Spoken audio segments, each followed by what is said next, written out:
All right, well, look where the wind blew in. Mark Cuban, the Dallas Mavericks owner, a billionaire, a very successful guy. The agitator, as they call him, Hillary Clinton, had given him a seat to this big event here. There weren't too many of those going around. In fact, it ended up being a front row seat. Yes, it did. Right? Now, do you want to hear? Good to see you, Neil, as always. All now, right. you want to hear the whole story? I do. Okay, so here's what happened. I wanted to bring my 12-year-old, turning 13-year-old daughter. It was her birthday yesterday. And so I was able to get 2 tickets from the campaign to just come. And so I tweeted that I was going to be there, but I decided to add. I didn't have front row tickets. I decided to add front row ticket. I'll be there front row, thinking it might kind of upset Donald.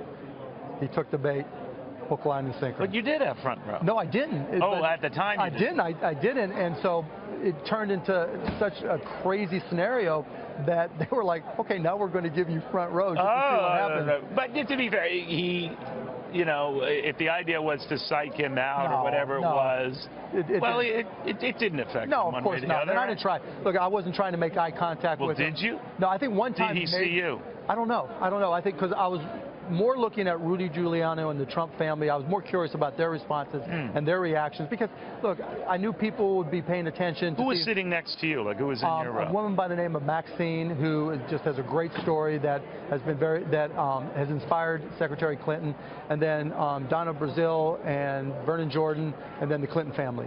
All right. So, are you a Democrat? No. I'm an independent. So why did you, because in the beginning we would talk when Donald Trump was first toying with the idea, you said favorable things about it. I was very supportive. So when did you guys have problems? After he got the Republican nomination, it got to the point where I was like, okay, now you got to start learning these things. You have to start understanding policy. You have to understand all these different issues because that's what comes with the job. And you know, when that was not of interest to him, that's when I started doing my homework on Secretary. Well, how do you know that wasn't of interest? I would just talking to him, asking him questions, like, you know, before one of an event, just say, well, what do you think about this? And it just wasn't of interest to him. You know, it's interesting, depending on who you talk to, Mark. If you're a Republican, you think Donald Trump did well. You're a Democrat, you think she did well. She was very much immersed in the issues. But Republicans said, wait a minute, she got a pass because Lester Holt interrupted and fact-checked Donald Trump a lot more than he did her.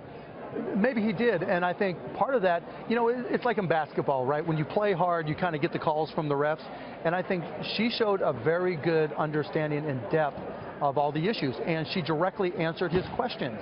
Donald Trump didn't answer the questions. He deflected. We're still waiting for a response from him on what he would do about domestic terrorism and lone wolves. He didn't answer the question. Do you think he was much more comfortable, maybe, as is his business background, on business and economic questions? I thought when he was talking about the markets and the Federal Reserve and low interest rates and creating a bubble, he was very comfortable in that. Less so when it veered outside that.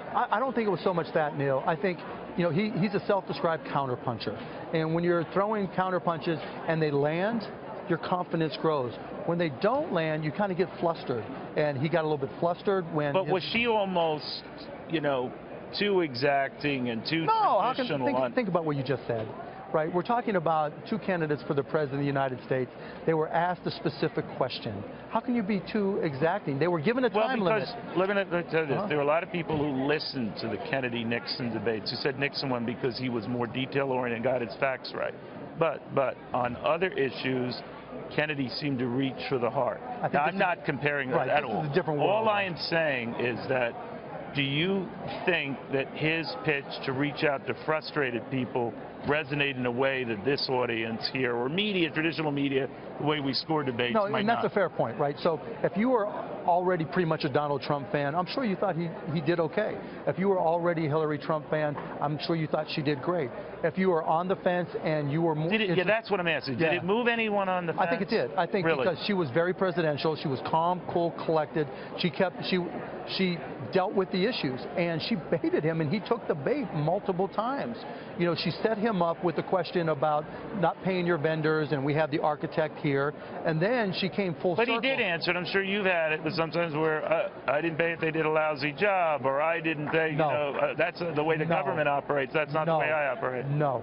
Absolutely, positively not. Have I had disagreements? Yes. But do I make sure they get paid and they're resolved? Yes. So have I ever just said, you know what? You did such a lousy job. No. I'm not going to pay you. Never. I'll pay you less. Never in your history. Ever. One time.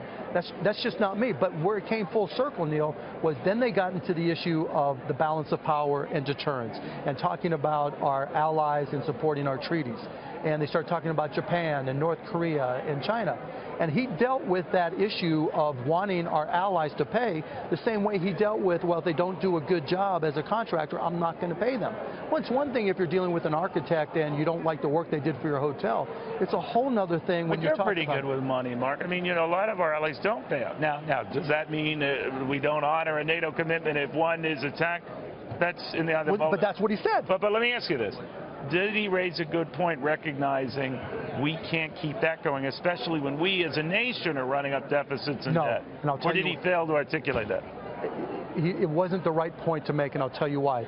There's nothing more expensive to a country than war. And there's nothing that'll start a war faster than when the United States doesn't stand as the most powerful nation in the world, and everybody understands that clearly. One of the areas. But what if only a few countries are paying and we're stuck with the bill? What is more expensive? The bill for that. So if Germany doesn't pay, if Turkey doesn't pay, if Japan doesn't pay, look at that total amount. And then compare that to, well, if China or Russia think that we're weak, or North Korea thinks that we're weak and we're not going to support Japan,